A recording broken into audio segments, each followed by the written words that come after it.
Hey everyone, today we're going to take a look at how we can build a ChatGPT clone with multiple model selections. We can use GPT-4o, Claude 3.5 Sonnet, and Gemini 1.5 Pro for using Open Router. It keeps track of conversation histories. Also, you can insert custom system messages, which you can use. If you start a conversation and then immediately the conversation is the first 10 letters of the conversation, but if we make another attempt after 2 rounds, the conversation is summarized and the title changes. We can also select the system message, for example, JSON response only. Now, if we say hi, now we should respond in JSON. This also has proper code highlighting. We can copy this. For example, we can ask for 3 Python functions. And now we'll see that these functions are returned, but as in JSON, if we actually go back to a regular system message and ask this again, we should now see the Python functions written per normal. There we go. So this works very well. We can start a new conversation again. We can say hi, and we can delete conversations. We can also delete system messages. We can also select the system messages here and choose between different models. Now, we'll be overviewing the code for this, but the important part is I built this using Cursor's new composer, which you can activate with Control I.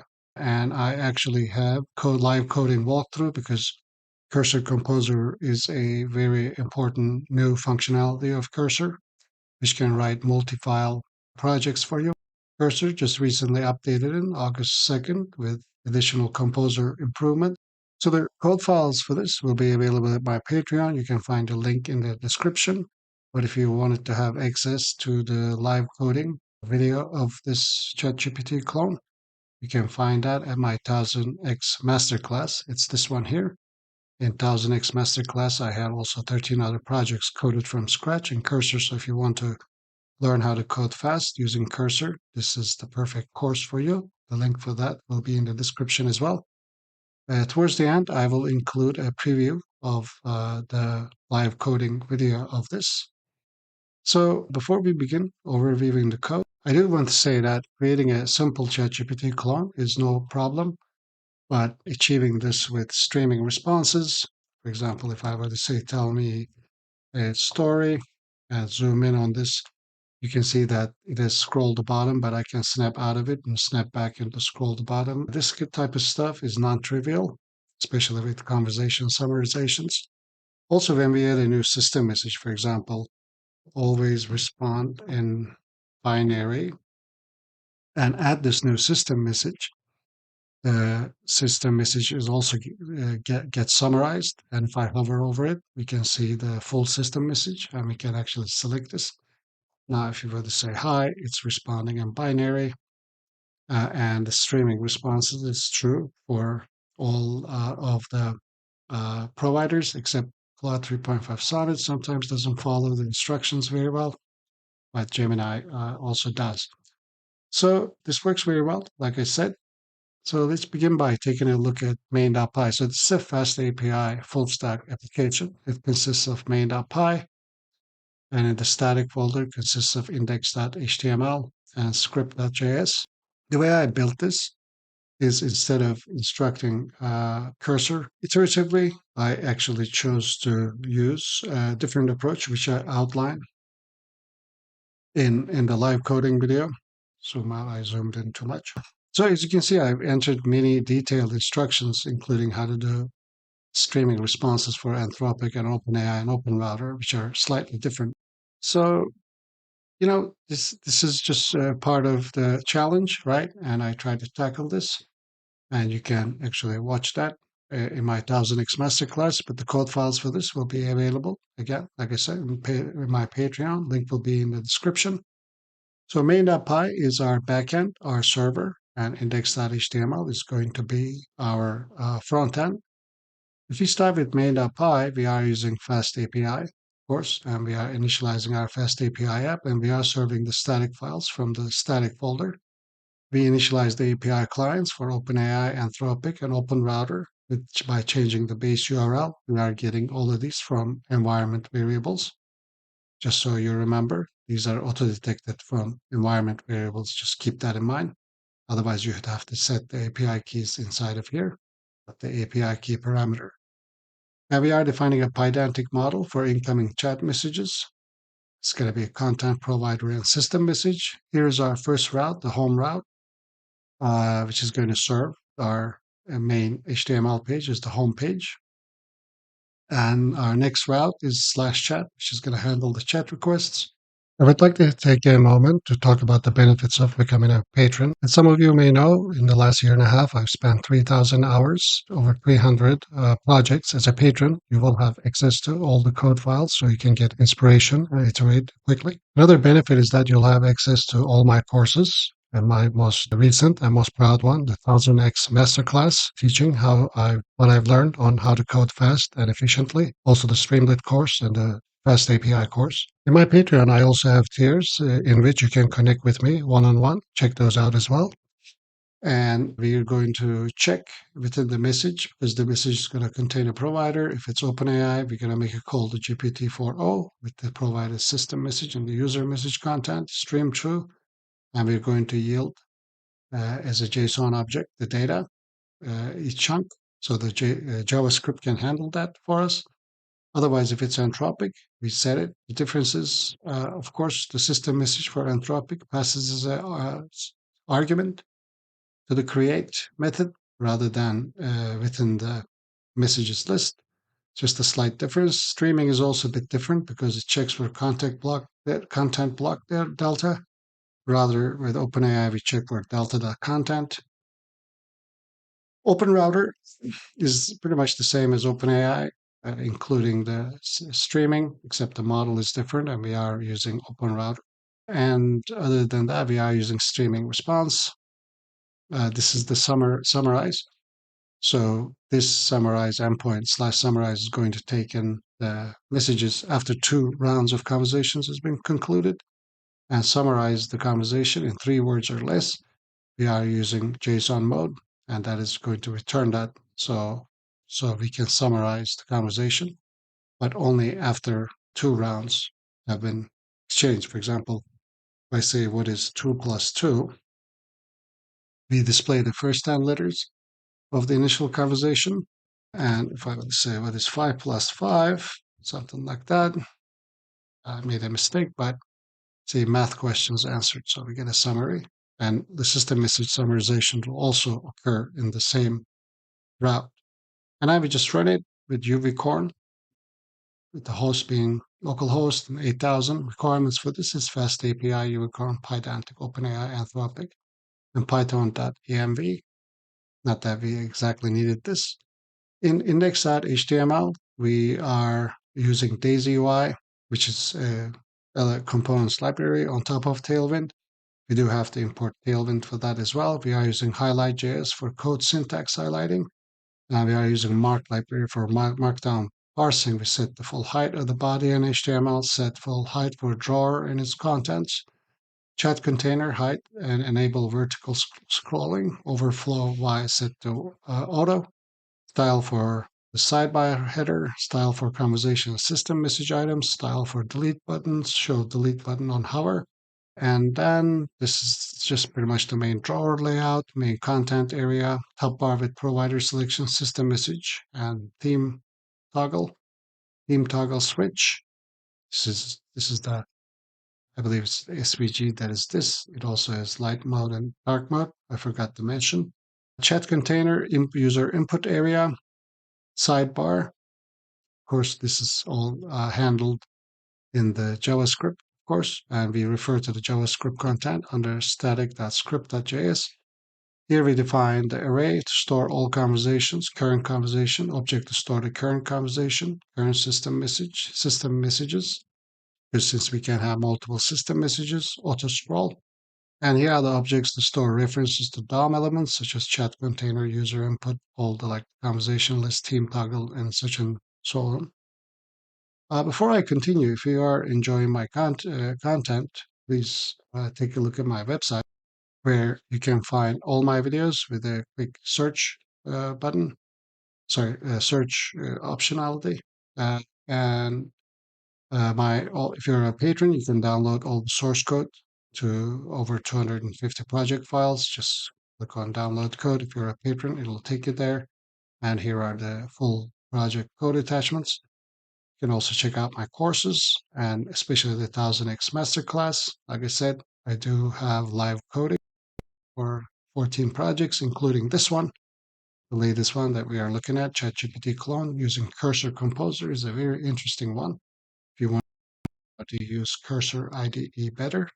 And I also have one-on-one meetings and consulting available. If you need help with your projects, check out my higher levels of Patreon membership.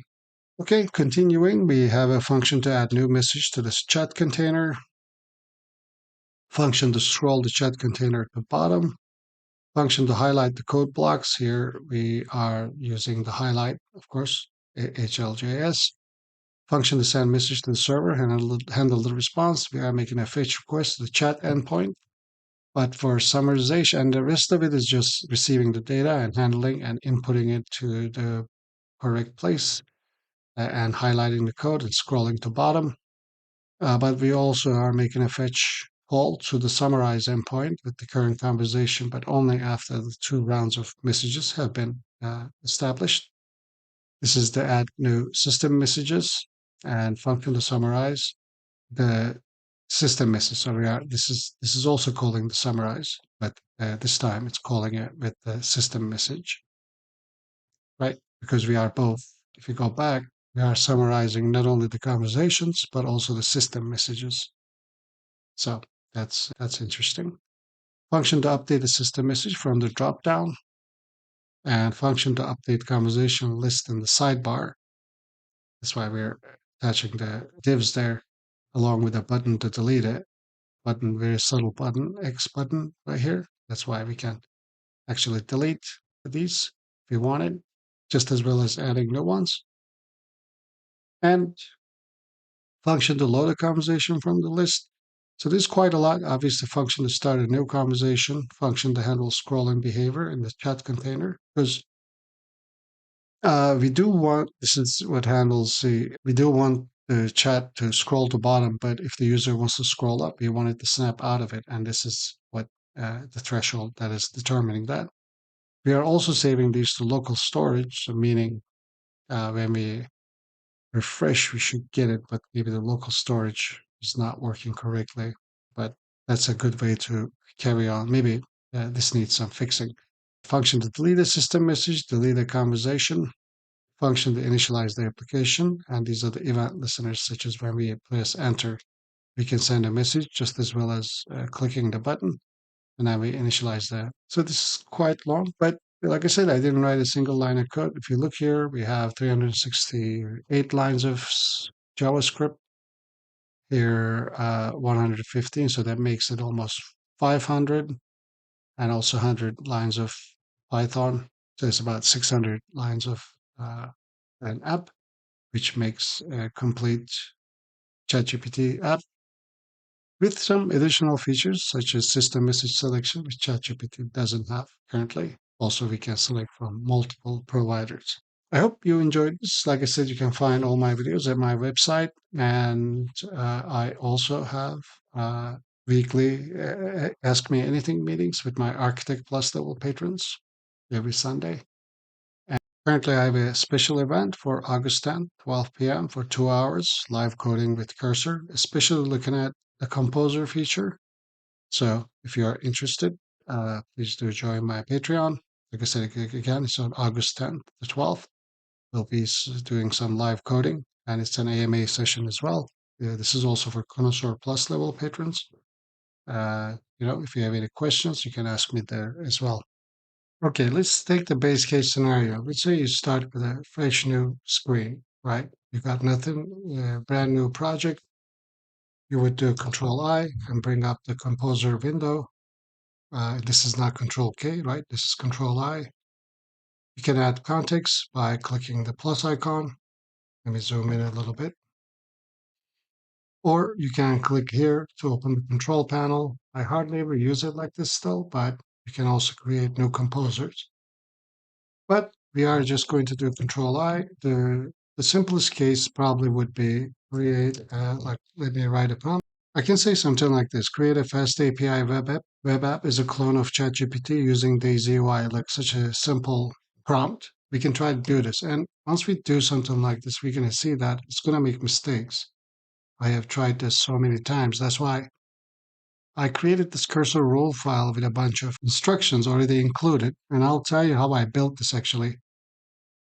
I did not build these instructions in one go, actually. I will try to explain this to you once this is done. So when you give an instruction to Composer, such as the one we have, just like a simple prompt, then it'll create a bunch of files. It create the requirements, a static folder with styles.css, template with index.html, which didn't include JavaScript, for example, and main.py. We know that this is not going to work if I close this because index.html, well, see, everything disappeared because we have to accept this actually, and nothing's going to happen here because we have failed to accept it. So this is one of the quirks of it's still, development, it's beta, but from reviewing the index.html, it did not have any JavaScript, so we know that that wasn't going to work. So let's try this again. Let's actually start over. Let's copy this, create a new composer from scratch, and try it again. Again, it's going to come up with some kind of a template, a folder structure, and then it's going to write each file. You can see each file being written right here in real time. You can go to the control panel and follow through. This is our old one. We can actually delete it. You can follow the status of each file by the green and gray lights right here. When all of them are completed, this accept all will hit here, and let's accept all currently when it's done. And now we can actually take a look. We see that there's still no JavaScript included with this. Let's take a look at the style.css and main.py. So we know that this is not going to work because it's not actually making any fetch calls.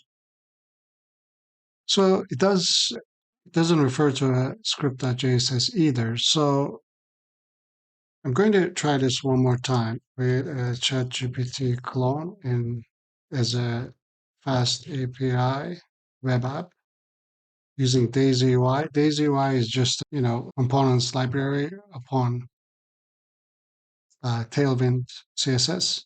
Again, it's doing the same style of folder structure, but this time it wants to include a script.js in the static folder. So this is good. So this may work. Let's accept it all when it's done. And it also includes a README. So maybe we can try to run this. We'd have to go to the app folder, see the app folder, and then run unicorn main colon app dash dash reload. And it has started. Yeah, so it has also made a mistake on the app.static because now it had created so many folders, it's probably not referring to the import statements